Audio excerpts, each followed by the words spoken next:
Greetings, PSIA. We are looking forward to a wonderful school year. First, we'll talk about what we're going to be presenting in this short update. You are welcome to add anything to your update that is helpful for your school. Thank you so much. Looking forward. These are the objectives of this PSIA update. We want to present you with rule and procedure changes for this school year, 2020-2021. We want to provide you with some updates in our handbook content. We're going to give you a few tips from our coaches and our writers. And of course, as always, we're going to honor our scholars, our 2020 scholars this year.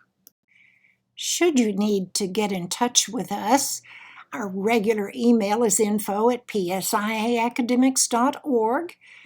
And Bruce, if you need to ask a purchase order question or an invoice question, he's the best one to answer that. I will be able to answer any of your curriculum questions, or some of our writers would be happy to also.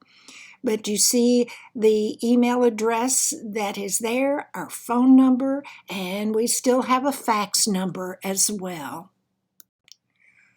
Although this update will not go into the actual website for PSIA, I do want you to know that everything that you would need to know about instruction for your contest can be found on the PSIA website at that link.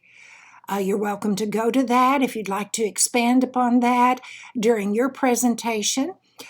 But we want you also to realize that the vocabulary list is found only in the printed or email digital handbook, and that samples such as your creative writing sample and samples of the math and samples of other things regarding the contest and your full information is found in your digital or printed handbook.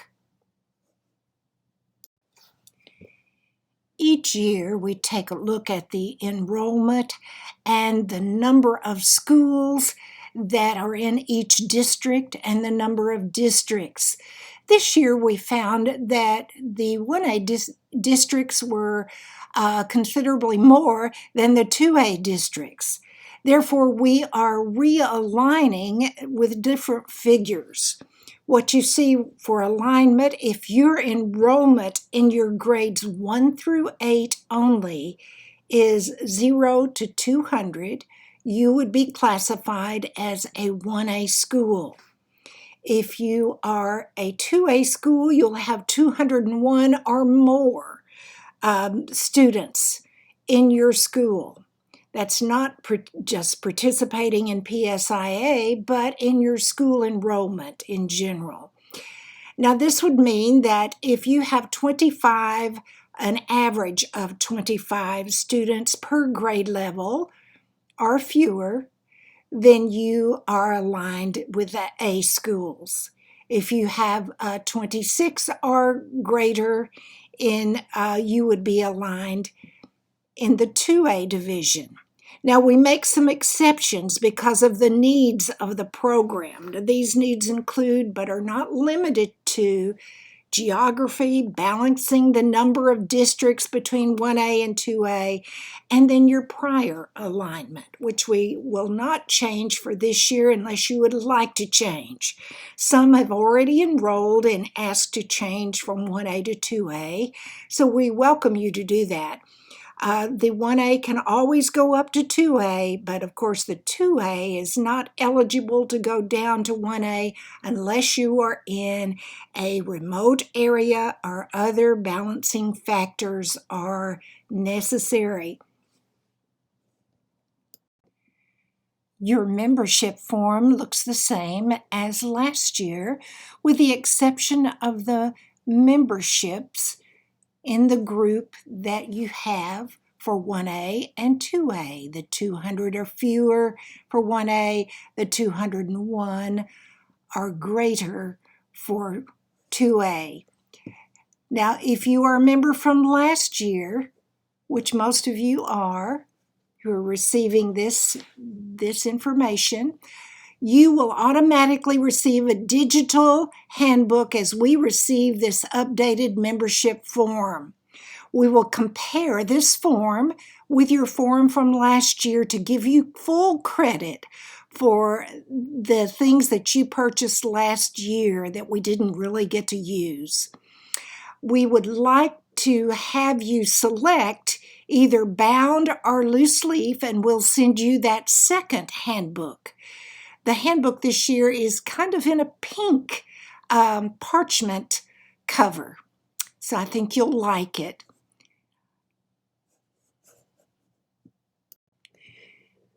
Page 2 is your commitment portion of your membership form that we would like to have also. You can run it front and back if you'd like.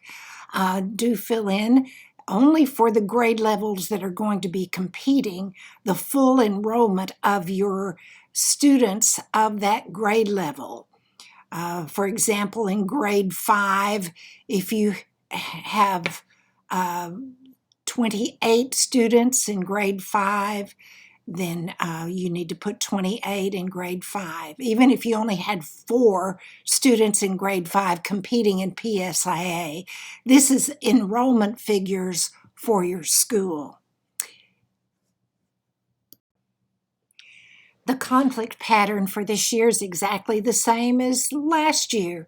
Of course, we didn't get to use the conflict pattern very much this last year, but we do hope to use it in the spring of 2021. This will include information skills, our newest contest.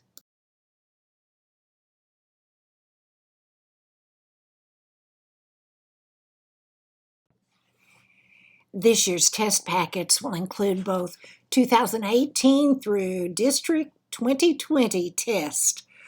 For example, your mathematics 4 and 5 will have 2 tests from 2018, 2 tests from 2019, and the 1 test that we got to use at district and sent out to everyone for 2020.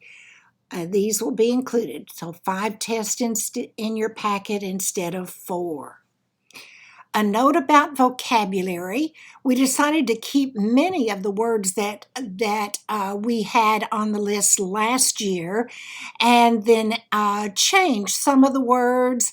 Approximately 50 of the words have been replaced with new words. Now that list is found only in your PSIA academic handbook, either printed or digital.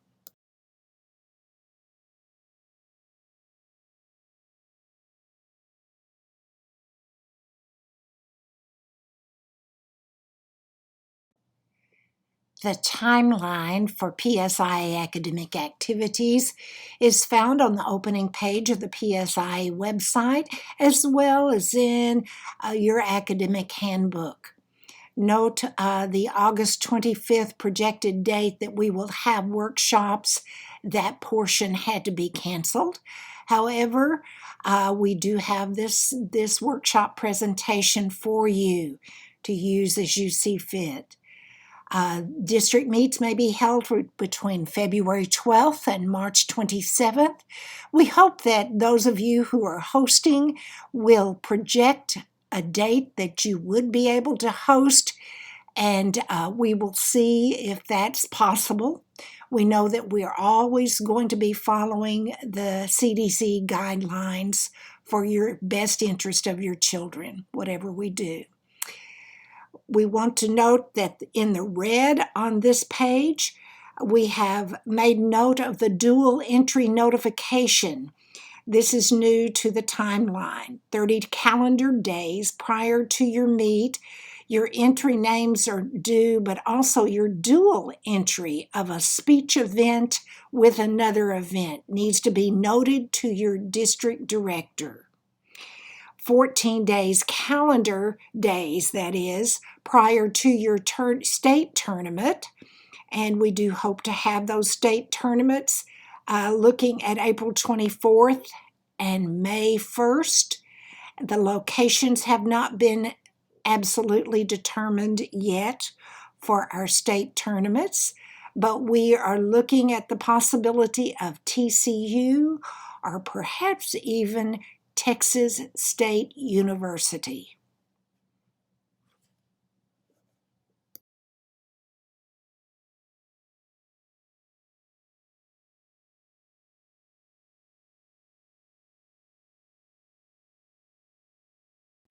This year, we've included in our handbook information about our PSIA Board of Directors.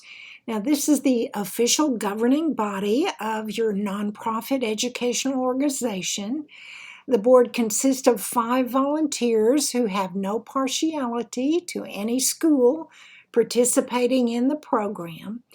The board members for this year include me as executive director, Patricia Walters. Bruce Walters is the business manager who's always served as a volunteer. Doug Ray, assistant director. Ellen Allen, assistant director, specialization in speech. And Kim Butler, an attorney.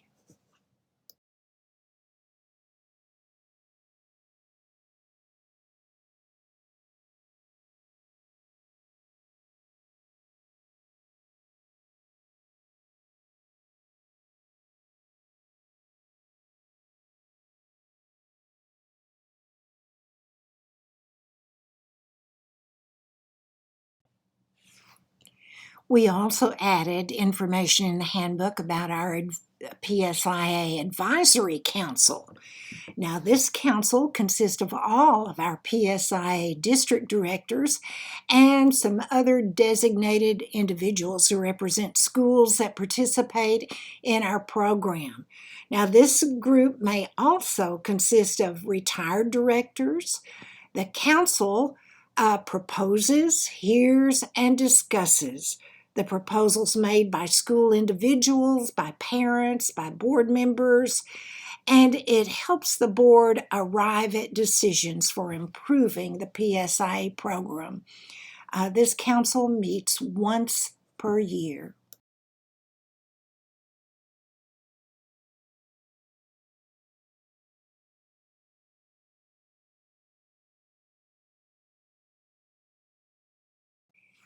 Claire and Elizabeth's delightful presentation is found on YouTube at the link below. Enjoy. This year, we're asking our district directors to add a blank sheet of paper into each of our judges' judging packets to be used optionally to take some notes about the speakers instead of jotting down little things in margins on the evaluation sheet. This will give our judges an opportunity to write some things down that they may not necessarily want to add to the evaluation sheet. This will help them remember their individual speakers a little bit better as they're making rankings. So they may use this page in any way that helps them make the best decision about your students.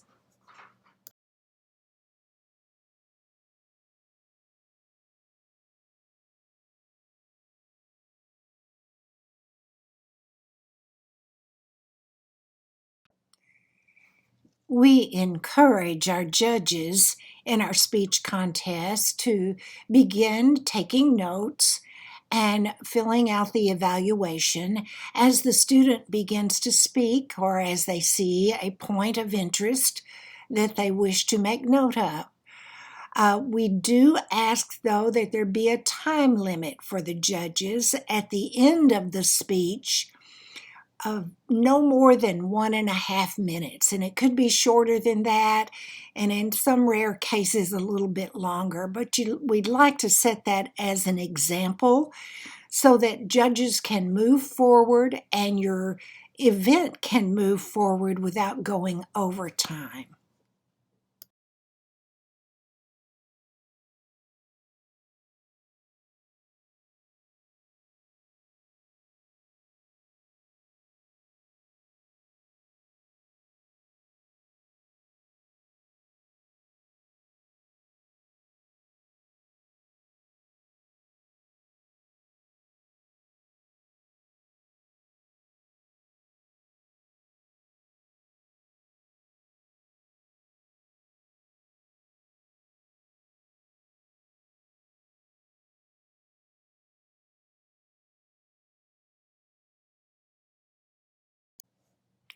This is our top winner in our video contest for students. These students are talking about maps, graphs, and charts and what it means to them. Delightful presentation.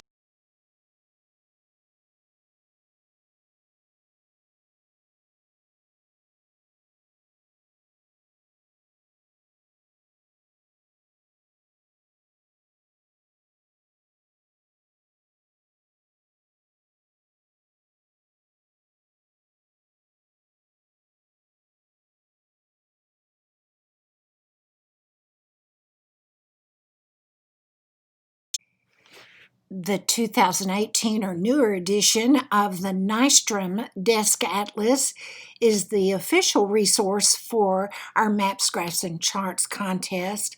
However, any World Atlas may be used in contest, and we have had some that end up going to contest without an atlas. If they wish to do that, that's fine. They're not disqualified automatically for doing that. But a 2018 edition is currently available. We do not perceive that a 2021 will be made available in 21. But if there is a newer edition, it may also be used, but anything from 2018 to 2000 whatever may be used for this contest. Notice that the website, www.socialstudies.com, is the place that you would order this specific atlas if you'd like to have those. And we make note of the color tabs that you may use and not writing even on those color tabs.